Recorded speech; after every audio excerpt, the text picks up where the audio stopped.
नमस्कार।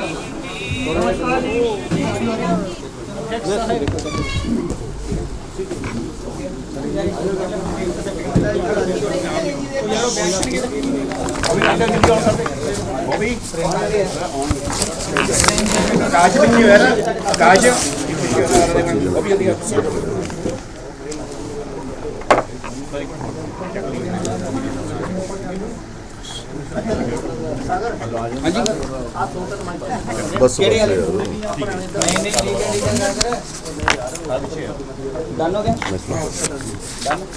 मैं शुरू कर। हाँ जी, इसको लेकर सीधा उन्होंने चुनौती दी है कि केंद्र सरकार के नुमाइंदे आके यहाँ पर बातचीत करें। तो रवनीत बिट्टू जी ने भी ये चैलेंज कबूल किया है। क्या लगता है सर, तो पैसों को लेकर लगातार देखिए, पंजाब सरकार जैसे पैसे खाते रही है, भ्रष्टाचार करती रही है।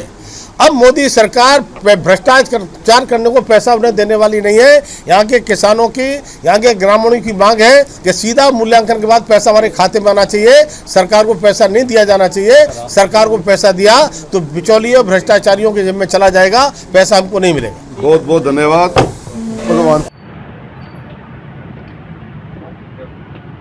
182 crore and spent 649 crore on various relief and rehabilitation works।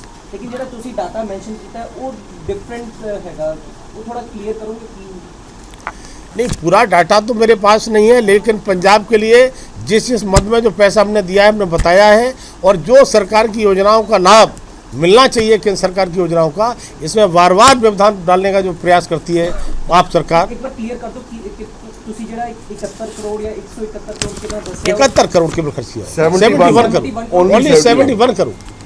किस पीरियड का हैगा ये, मतलब ये इस पीरियड में जो 12,000 करोड़ रुपया दिया है, इसमें से अभी केवल 71 करोड़ रुपया खर्च कर पाए। 12,000 करोड़ ये 2022 तो है या कदों तो हैगा? राहत पैकेज का इधर का पैसा है जो इसको मूल्यांकन उसको दिया है। और 1600 करोड़ मोदी जी अभी आए थे तब उन्होंने ऐलान किया है। और ये केवल इतना बजट नहीं है, जो मूल्यांकन के बाद में जितनी आवश्यकता पड़ेगी, जितना पैसे की डिमांड होगी, वो मोदी जी देने को तैयार हैं। लेकिन मूल्यांकन कराइए, मूल्यांकन होने दीजिए।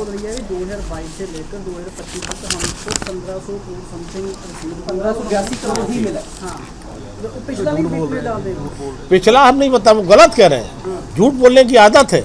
12,000 करोड़ प्लस 1600 करोड़। और इसमें ये भी मैं कह रहा हूँ कि जितना मूल्यांकन में अगर ज़्यादा जाता है वो भी सरकार देने को तैयार है। लेकिन आप जाके रिपोर्ट भेजेंगे तो उस रिपोर्ट में मोदी जी से आप सरकार से मांग करेंगे कि 1600 करोड़ से ज़्यादा और किया जाए। मैं कह रहा हूँ 1600 करोड़ के बाद में मूल्यांकन में जितनी भी आवश्यकता पड़ती है, मोदी जी पूरा पैसा देने को तैयार है। लेकिन यहाँ से जल्दी से मूल्यांकन होना चाहिए, निष्पक्ष मूल्यांकन होना चाहिए, जिससे जनता के लिए उनका हक, उनके लिए पैसा टाइम से मिल सके।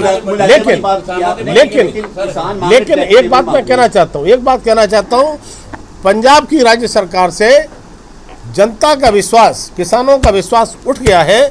इसलिए जनता कहती है कि पंजाब सरकार को पैसा मत दीजिए, कि हमारे खातों में पैसा दीजिए। इसलिए मूल्यांकन करके रिपोर्ट बना कर दीजिए। और हमने खाता, मोदी जी ने खाता सबके खुलवाए हुए हैं, इसलिए बैंक में पैसा भेजना चाहते हैं। हम इनको खाने के लिए पैसा देने वाले नहीं। यही बातें ससुराली वालों भी नहीं बोली थी कि हमें किसान बोलते हमें डायरेक्ट पैसा चाहिए, हमें सरकार पर या प्रशासन पर विश्वास नहीं, हमारा पैसा आधा खा जाएंगे। ये किसानों ने यही कहा है। जब मुझसे कहा है तो मोदी से भी यही कहा होगा। इसलिए मैं चाहता हूँ ईमानदारी से, निष्पक्ष तरीके से, बिना किसी भेदभाव के इनको मूल्यांकन करने दीजिए। और मूल्यांकन के बाद में, चूंकि मोदी जी ने घर घर खाते खुलवाए हैं, किसानों के, गरीबों खाते खुले हैं, जब बैंक में खाते खुले हैं तो बैंक में जाने दीजिए। हम उन पर भ्रष्टाचार के लिए पैसा किसानां से बड़ी गिनती कहते लोन आ, किसान कहते भी बड़ी गिनती च लोन ਉਹਨਾਂ ਦੇ ਉੱਤੇ ਬੈਂਕਾਂ ਤੋਂ ਇਲਾਵਾ ਜਿਹੜੇ ਪ੍ਰਾਈਵੇਟ ਲੋਨ ਵੀ ਜਿਹੜੇ ਲੈ ਹੋਏ ਨੇ ਉਹਨਾਂ ਨੇ ਕਿਸਾਨਾਂ ਨੇ।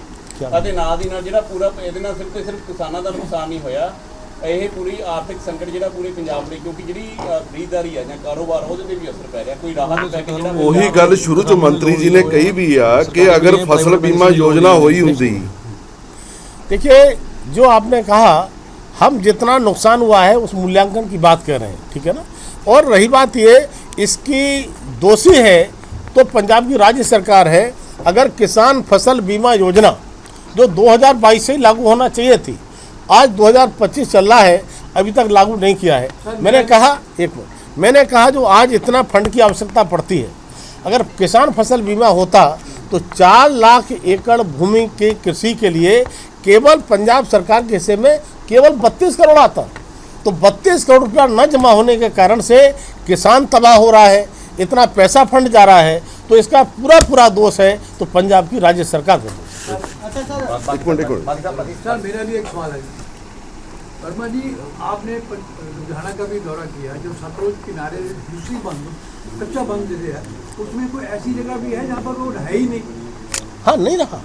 ये मैं कह रहा हूँ ना, ये आपका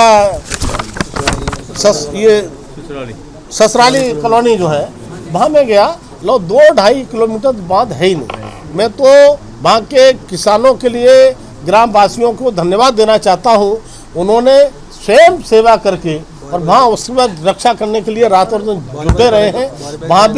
वहाँ भी कहीं भी किसी तरह से जो है प्रशासन का रोल नहीं रह पाया है। इसी तरह से मैं गया था, 1 मिनट, ये 5 नंबर ठोकर किराबेट, मैं वहाँ गया था।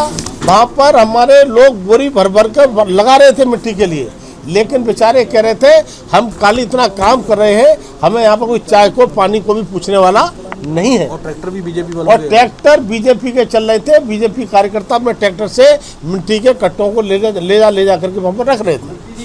ये फिक्स करेंगे कि क्यों नहीं हुआ? यहाँ पे डीसी थे और सब प्रशासन था, सतलुज को बनाने के लिए क्या प्रयास किए गए? मेरा कहना यही है कि जो यहाँ के जल संसाधन मंत्री हैं, उन्होंने आश्वस्त किया था पंजाब के लिए कि हमने 230 करोड़ रुपया खर्च कर दिया है और सारे बाढ़ के बंदोबस्त हमने कर दिए हैं।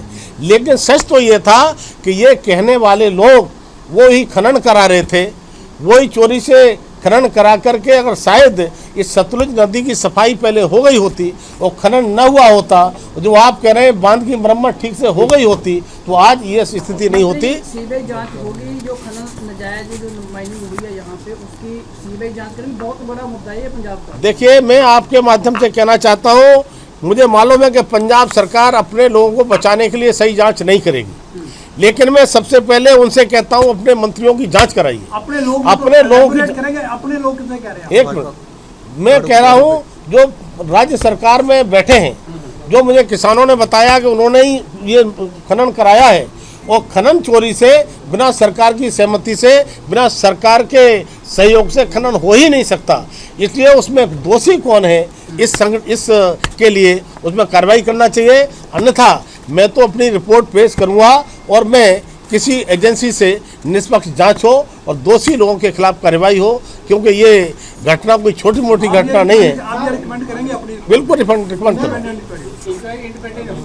यस। Thank you.